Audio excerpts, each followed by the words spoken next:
बिस्मिल्लाहिर्रहमानिर्रहीम। नाज़रीन, मैं हूँ आम शहरी आरिफ हमीद भट्टी और आप देख रहे हैं यूट्यूब चैनल। नाज़रीन, दो अहम इशुओं पे आज आपसे बात करेंगे। कोरोना एक वबा है जिसने पूरी दुनिया को तबाही के दहाने लगे हैं, लेकिन पाकिस्तान में कोरोना वबा के नाम पर हुकूमत और अपोजिशन सियासत कर रही है। मकाफात अमल है। आज हुकूमत जो कह रही थी वो अपोजिशन कह रही है, कल जो अपोजिशन कह रही थी आज वो हुकूमत कह रही है। दूसरी तरफ अहम तरीन खबर, चीन ने भारत को वादिया तौर पे मैसेज भेज दिया है कि सी पैक की हिफाजत के लिए हर मुमकिन इकदाम किए जाएंगे और पाकिस्तान की सलामती की तरफ उठने वाली आंख और सी पैक को नाकाम करने वालों को निस्तो नाबूद कर दिया जाएगा। ये खबर यकीनन भारत में मोदी और उसके इंतहा पसंद हिंदुओं में एक शोक का मातम फैल चुका है। आने वाले दिनों में देखते हैं कि इसके असरात क्या होते हैं। नाज़रीन, हम पहले आ जाते हैं, यकीनन कोरोना की सेकंड वेव बहुत ज़्यादा आ रही है। इससे हलाकतों और हस्पतालों में मरीज़ों में इजाफा हो रहा है। पिछले ही महीने, बल्कि नवंबर के ही महीने में ये कोरोना आ चुका था और वेव तेज़ थी। गिलगित बल्तिस्तान में इलेक्शन हो रहे थे। हुकूमती तमाम वज़रा और अपोजिशन जमातें हज़ारों लोगों के जलसे कर रही थी। उस वक़्त उनको कोरोना का खौफ नहीं ठहरा रहा था। इलेक्शन में इक़्तिदार तक जाने के लिए कोरोना के SOP को भी वायलेशन किया जा रहा था, जिसकी वजह से लोग सख्त परेशान थे। खैर, ये सिलसिले तो चलते रहे, लेकिन किसी को ये समझ नहीं आई कि कोरोना वायरस तेज़ी से फैल रहा है। गो के जो पहली वेव हाइप पे थी, आज उतनी तेज़ नहीं आई वेव जितनी के पहले आ चुकी थी। KPK में जलसे जुलूसों की इजाज़त थी जब ये गिलगित बल्तिस्तान में था। खैर, अपोजिशन ने हुकूमत के ख़ात्मे के लिए एक तरीक़ चलानी शुरू की, जिसके पहले मरहले में गुजरांवाला, कराची और कोयटा जलसा हो गया। अब कल यानी कि 22 नवंबर को कोयटा और पेशावर में PDM का जलसा किया जा रहा है, जिसका स्टेज भी लगा दिया। लेकिन इसके बाद वज़ीर आज़म पाकिस्तान ने इसको अवाम दुश्मनी करार दिया है और उनके इस बयान के बाद ही पूरे के पूरे हुकूमत के तर्जमानों की एक टीम ने इसको अपोजिशन का कहा है कि ये अवाम दुश्मन पॉलिसी है, कोरोना फैल रहा है और आप कोरोना की वजह से कोरोना को मज़ीद पाकिस्तान में फैलाने के लिए नुकसान होगा। इससे ना सिर्फ मरीज़ों में इजाफा होगा, जानी नुकसान भी होगा, जैसे कि इसमें काफ़ी हद तक हकीकत है। ताहम इस सिलसिले में अपोजिशन ने कहा है कि नहीं, कोरोना से शायद इस मुल्क में 2% फ़ायदा और हुकूमत नुकसान हो, लेकिन हुकूमत की वजह से 98% कोरोना इस मुल्क को खा रही है हुकूमत। महंगाई की सूरत में, करप्शन की सूरत में, बेरोज़गारी की सूरत में। अपोजिशन ने यह भी इल्ज़ाम लगाया कि कुछ 7 नवंबर को ख़ुद वज़ीर आज़म पाकिस्तान हाफसाबाद में जलसा कर रहे हैं, तो उस वक़्त भी कोरोना की लहर आ चुकी थी। वो कोरोना से उस वक़्त उन्होंने जलसा क्यों नहीं रोका? फिर उन्होंने यही कहा कि 18 नवंबर को प्राइम मिनिस्टर ऑफ पाकिस्तान ने फैसलाबाद में ताजरों से काम करते हुए SOP की परवाह किए बगैर भी किया। हुकूमत जान के अब कोरोना के नाम से सियासत करते हुए अपोजिशन को डरा रही है कि अपोजिशन जल्द से जुलूस करना बंद कर दे और हुकूमत महफूज हो जाए। मेरे ख़्याल में अपोजिशन की शायद ये बात मुकम्मल तौर पर हक़ाइक़ पर मबनी नहीं है। जल्द से जुलूसों से कभी हुकूमतें नहीं जाया कर सकती, ये तो एक बात सच है। पुरअमन एहतजाज हक़ है, लेकिन काश ये कोरोना की वबा ना होती। लेकिन मकाफात अमल देखें, 2014 में जब वज़ीर आज़म मौजूदा इमरान खान साहब ने धरना दिया, तो उस वक्त दहशतगर्दी अरूज पर थी और रोज़ाना थ्रेट लेटर आते थे कि दहशतगर्दी होती है और इमरान खान साहब कहते थे कि मैंने एहतजाजी तहरीक ख़त्म नहीं करनी। रोज़ाना थ्रेट लेटर आते थे और कहा जाता था इमरान खान साहब को कि आपके जलसे में ब्लास्ट हो सकता है, लाखों हज़ारों लोग जाके जाने जाएंगे। लेकिन वो कहते थे नहीं, आप मुझे डरा रहे हो, कोई खौफ मुझे हुकूमत के ख़ात्मे तक तरीक़ चलाने से नहीं रोक सकता। और इसी सिलसिले में उन्होंने 126 दिन का धरना दिया और इस दौरान दर्जनों थ्रेट लेटर निकले। नाज़रीन, क्या समझ से बाहर है अपोजिशन क्यों नहीं समझ रही? सोशल डिस्टेंसिंग से ख़त्म होने से बाद यकीनन कोरोना की वबा ज़्यादा आएगी, आम लोगों को भी लगेगी। और ये कोरोना अमीर और गरीब एक तरह ही लगता है, ताकतवर और कमज़ोर को एक तरफ ही लगता है। अपोजिशन को मेरे ख्याल में तो ये बात सोचनी चाहिए कि कहीं कोरोना जलसे जुलूसों से हुकूमत के ख़ात्मे की बजाय कोरोना का इजाफा ना हो जाए। अगर खुदा ना खास्ता कोरोना का इजाफा हो गया और हलाकतें ज़्यादा हो गई तो पाकिस्तान में मेडिकली पॉइंट ऑफ व्यू से तो तबाह हाल है सबका। और खुदा ना खास्ता अगर मरीज़ ज़्यादा हो गए, वेंटिलेटर कम हो गए, हलाकतें ज़्यादा हो गई तो उसका ज़िम्मेदार क्या होगा? लेकिन अपोजिशन इसका मौक़िफ़ है कि इमरान खान ने 2014 में दहशत गर्दी की परवाह नहीं की, लेकिन लगता है कोरोना की वबा से लड़ने की बजाय हुकूमत और अपोजिशन आपस में एक दूसरे के साथ दस्तों गिरेबान होती जा रही है।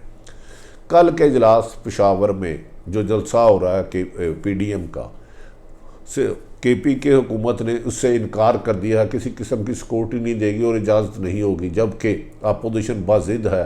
और मौलाना फजलुर रहमान का कहना है कि हमें हुकूमत की रत्ती भर भी परवाह नहीं, हम जूती की नोक पे उनकी धमकियों को समझते हैं और वो करेंगे। ये मकाफात अमल है कि कल जो अपोजिशन कहती थी, यानी कि इमरान खान कहते थे हुकूमत के बारे में, आज वो आज की अपोजिशन इमरान खान के बारे में कह रही है। कल की हुकूमत नवाज शरीफ जो इमरान खान के बारे में कह रहे थे, उसी किस्म के मिलते जुलते एक दूसरे पर इल्ज़ाम लगते जा रहे हैं। लगता है कोरोना वायरस से मुकाबला करने की बजाय हम हुकूमतें और अपोजिशन एक दूसरे को नीचा गिरा रही है। लेकिन हर दो सूरतों में महंगाई से भी अवाम पिस रही है, बेरोज़गारी से भी अवाम पिस रही है, गुरबत से भी अवाम पिस रही है, जुल्म नाइंसाफ़ी से भी अवाम पिस रही है। अगर कोरोना से भी अब भी 10 से 15 हलाकतें शुरू हो चुकी हैं, मरीज़ों की तादाद में भी इजाफा हो गया, और खुदा ना खास्ता ये वबा फैलती है तो इससे मज़ीद तबाही का अंदेशा होगा। इसका ज़िम्मेदार कौन होगा? सियासतदान ज़िम्मेदारी नहीं लेने के लिए, एक हुकूमत से चिपका रहने के लिए मौजूदा हुकूमत इमरान खान साहब और दूसरा PDM मौलाना फजलुर रहमान मरीम आसफ जरदारी हुकूमत को गिराने के लिए ज़ोर पे लगा रहे हैं। इसके नताइज क्या होते हैं? अल्लाह ताला पाकिस्तान और दुनिया भर से कोरोना की वबा से हमें निजात दिलाए। दूसरी बड़ी अहम तरीन खबर नाज़रीन, आज जिस पर सफ़ा मातम भारत में मिच गया, चीन ने एलानिया ऐलान किया है कि CPEC को नाकाम करने की हर साजिश को नाकाम कर दिया जाएगा। उनका कहना है कि भारत ने अगर CPEC को नाकाम करने की साजिश की और कोई दहशत गर्दी की इंतहा की, गिलगित बल्तिस्तानिया के हालात ख़राब करने की, या तो पाकिस्तान और चीन मिल के इसका मुकाबला करेगा। और पाकिस्तान और इस खित्ते में रहने वाले दर्जनों ममालिक की तरक्की अब CPEC की कामयाबी में है। उनका चीन का ये भी कहना है कि पाकिस्तान की तरफ से भारतीय साजिश को नाकाम कर दिया गया है। पाकिस्तान ने जो डोजियर दिया है उसमें भारतीय साजिश को नाकाम कर दिया है। उसमें यह भी वाज़ेह बात है कि चीन CPEC को सबताज करने के लिए 80 अरब से ज़्यादा रकम तकसीम कर चुका है। इसके बाद चीन और पाकिस्तान फ़ौजी मशक़ें इकट्ठी करेंगे और एक तरफ CPEC की हिफाजत के लिए चीन की आर्मी और पाकिस्तान की आर्मी मिलकर इसके महफूज बनने में कामयाब करेंगी। CPEC के मनसूबों के बारे में कहा जा रहा है इस खित्ते में एक खुशहाली की अलामत होगा, इसको कामयाब करना है, लाखों लोगों को रोज़गार मिलेगा। जो हफ्तों का सफ़र है 2-3-4 दिनों में हो जाएगा। इस सिलसिले में फ्लैगशिप प्रोजेक्ट्स के साथ साथ हमारा मुस्तकबिल भी रोशन है। देखना यह है कि इंशाअल्लाह ताला हम तवक्को करते हैं चीन और पाकिस्तान CPEC के खिलाफ करने वाली भारतीय साजिशों को न सिर्फ नाकाम करेंगे बल्कि इनको इबरतनाक शिकस्त देंगे। और CPEC की कामयाबी आने वाले वक्तों में पाकिस्तान में रोज़गारी में इजाफा और इस खित्ते में दुनिया भर में पाकिस्तान की तजारती और इकानमी को ऊपर करने में मदद देगा। लेकिन नाज़रीन, इन हालात में जहाँ इकानमी तबाह हो, करप्शन आम हो, हुकूमत को बड़ी समझदारी, आला हिकमत अमली, दानिशमंदी से काम लेना है। किसी भी कीमत पर मुल्की हालात को बेहतर करना है, इसको इंतशार फैलने से बचाना है।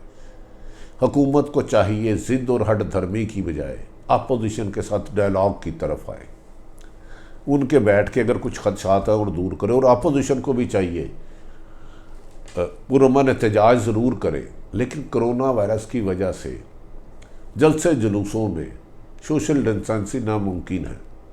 और अगर कोई ऐसा प्लेटफॉर्म आता है जगह अगर धांधली के इल्ज़ामात में सदाकत है तो उसको बैठ के हल किया जाना चाहिए, क्योंकि अगर टकराव होता है या कोरोना फैलता है, दहशतगर्दी फैलती है, इकानमी ज़मीन बहुत हो चुकी है, नुकसान पाकिस्तान का होगा, पाकिस्तान का होगा, मेरा आपका होगा, आम शहरी का होगा।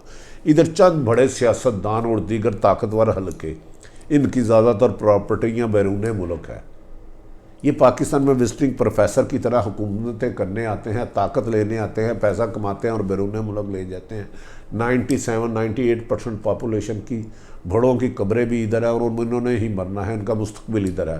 पाकिस्तान की खुशहाली, पाकिस्तान की तरक्की, और हुकूमत को चाहिए कि एहतसाब जो सिलेक्टेड कर रहे हैं इससे बाज आ जाए, और अदारे पाकिस्तान के होते हैं, इंतज़ामी और पुलिस को इस्तेमाल करके अपोजिशन के जलसे नाकाम करने की कोशिश ना करें।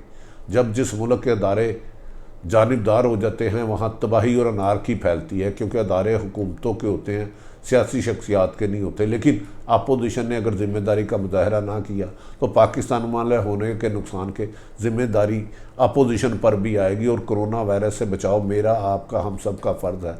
नाज़रीन, अपने इर्द गिर्द रहने वालों की खुशियों का ख्याल रखें। आरिफ हमीद भट्टी आम शहरी का यूट्यूब चैनल पसंद आया तो सब्सक्राइब करें। अपने और अपने इर्द गिर्द रहने वालों की कामयाबी के लिए कोशिशें रहें। पाकिस्तान जिंदाबाद।